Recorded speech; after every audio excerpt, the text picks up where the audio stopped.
What's up, everybody? My name is Stephen J. And by now, everyone knows that the verdict is in. Zimmerman was found not guilty of first-degree murder, second-degree murder, or manslaughter. The jury didn't find evidence that the state presented. But the one thing that before, during, and after this trial, no one seems to no one's making an attempt to try to answer what was Trayvon Martin's version. What did he see that night? We all know Zimmerman's version of what happened. We've seen his we've seen the video where he takes the police back to the scene of the crime. And I made up this little thing. As you see, this is the famous T right here. Here's the houses, townhouses. Here's the road. Here's the area where he actually parked his car at. He says on the video doing the walkthrough that he came down the top of the T.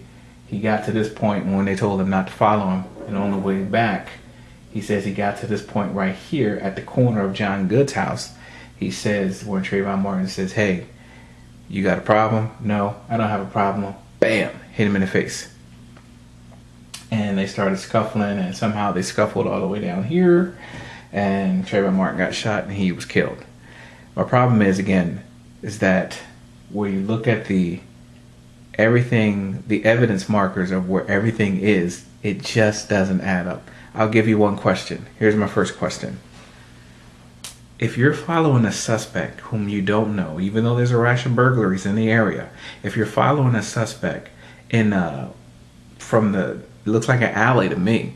In the city, it looks like an alley, even though a bigger version of an alley. Anyway, if you're following a suspect in the dark and it's raining, you got a gun on you.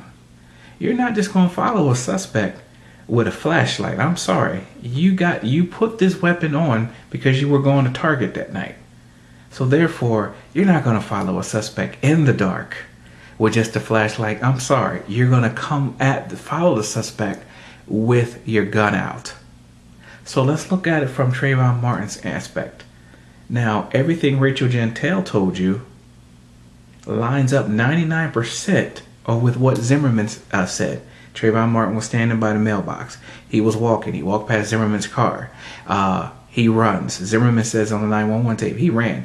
Rachel Gentile said Trayvon Martin, he ran. So everything that she said lines up with Zimmerman except for the actual event itself. What happened? Who started it? Her version says that she heard Trayvon Martin say, "Why are you following me?" She heard someone say, "What are you doing around here?" She then heard Trayvon Martin say, "Get off of me." She heard a thud, and she also mentioned that she heard wet grass. So I would surmise to you that from Trayvon Martin's vantage is that Zimmerman had his gun out from the get-go. As soon as he got out of his truck, he had his gun out. It only makes sense. If you're a gun owner, you're not going to follow a suspect with your gun in the holster. I'm sorry, because you got the gun for one reason and one reason only, and that's protection. That's it.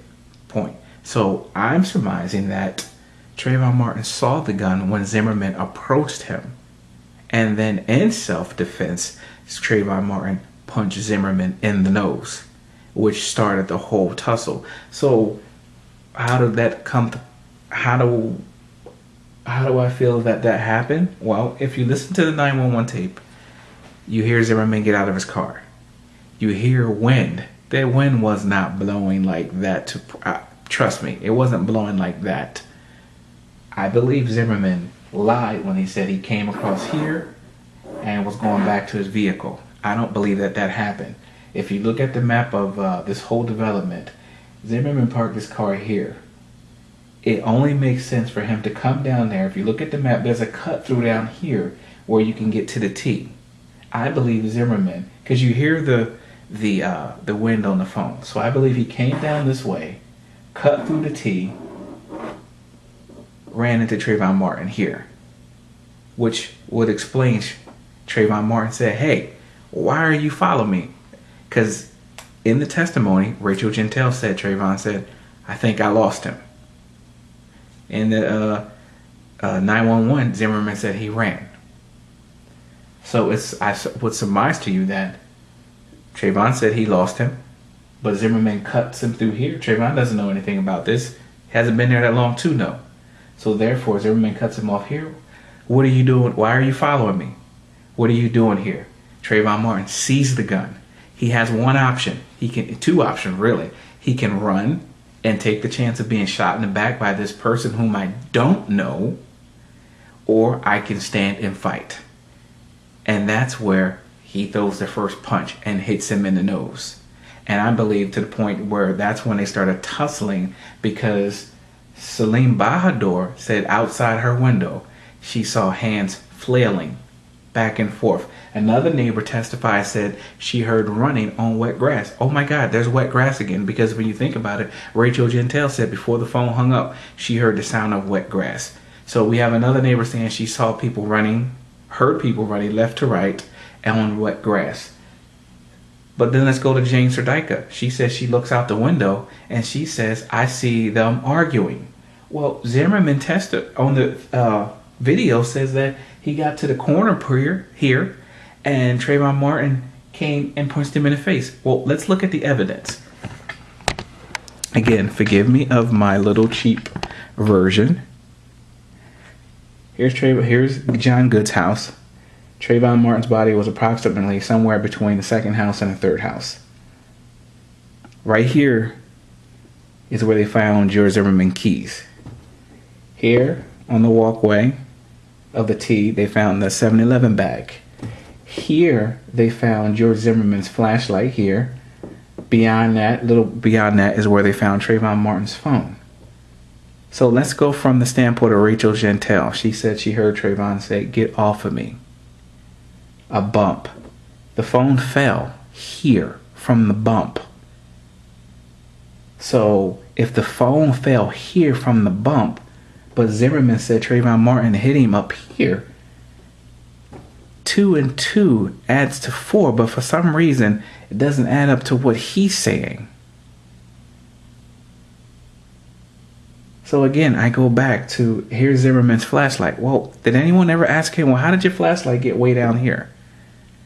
How did Trayvon Martin's phone get way down here? If all the action took place up and around in this area, I will surmise to you again that Miss Serdika, Jane, the school teacher, said when she looked out, she heard them arguing. When she went to turn off the TV, she came back and they were fighting. She saw Zimmerman on top of Trayvon somewhere out here. John Good hears it. He comes out, and now he sees Trayvon Martin on top of Zimmerman.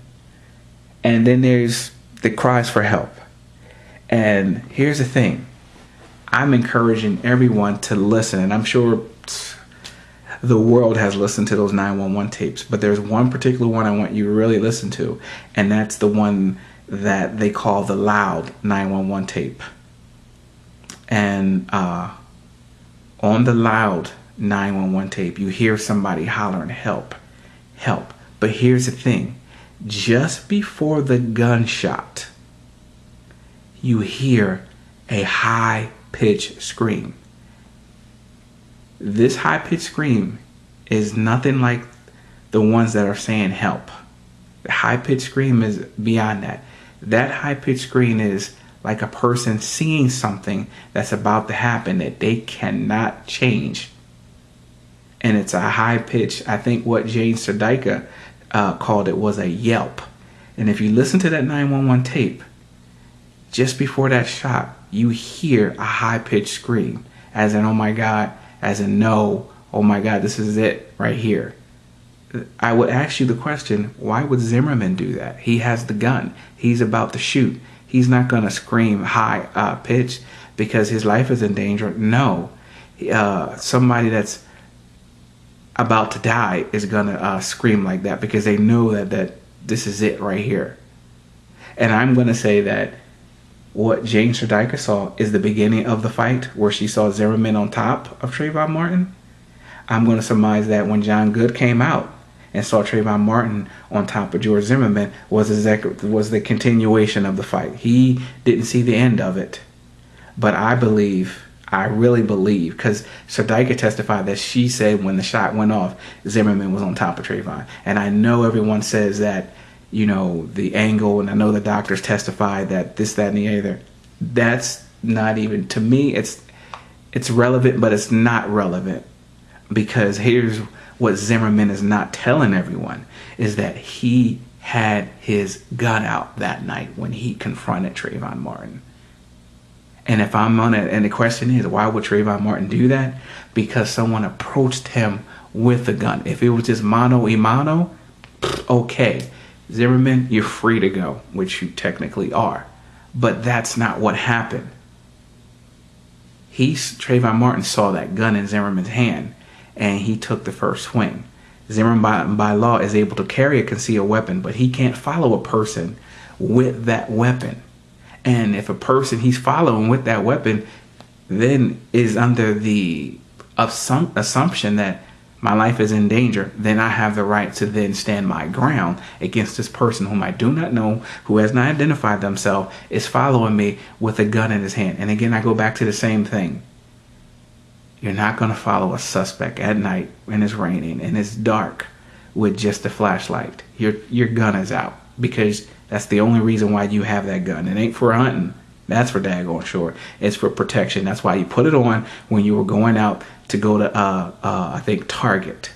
And again, if you look at the video of what he says he did and where it started at, I mean, oh my God. And then even with the officers, they turned against the state, but I don't know why they didn't ask the detective, okay, if you think he's a credible witness, then how come you recommended that he be charged with manslaughter? You recommended those charges because the simple fact is that what he was saying just didn't add up. It did not make sense. It did not make sense. And I will surmise again, there was another neighbor that said when she looked down, she said after the shot, when she looked down there, the person got up. She saw one person get up off the ground when she saw that was Zimmerman. Or she saw two people, looked like one person was hunted down and then that person stood up. So again, going back to the thing, I think Zimmerman came down here, cut Trayvon Martin off. This is where the cell phone is found. This is where Zimmerman's flashlight was found. Not in the area where the key is. The only thing I cannot explain is why is this key here?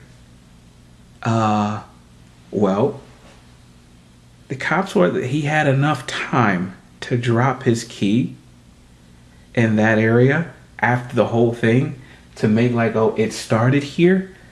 Come on, he's telling the truth about I got beat up. He has the proof he got beat up. He's telling the proof he got punched in the nose. We see the proof in his nose. But he's not telling you is that he had his gun out. That would only make sense. And again, I'm not saying this because I'm African American. Trayvon Martin is African American. If Trayvon Martin was Spanish, white, or any other nationality or race whatsoever, I will look at it the same way objectively. That's just what I do. That's the way I was taught. And when you add what he's saying, it just does not make sense. And no one has pointed that out, that, okay, if a guy approaches me with a gun and I see the gun because it's out, oh my God, there's no option for me but to stand my ground. There's no option for me but to fight. The unfortunate part of this whole thing is you can't prove it. We can't prove it because Trayvon Martin is dead, unfortunately, and we have Zimmerman's account. But I will say this. Juror B37, I think it was, she was on Anderson Cooper. She said that she didn't find Rachel Gentle's testimony credible.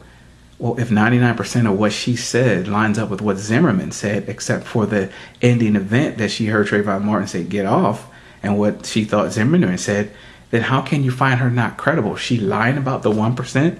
I mean, come on. I can understand her lying about her age. I mean, girls do that. I can understand her lying about going to the funeral. The girls don't like funeral. I don't like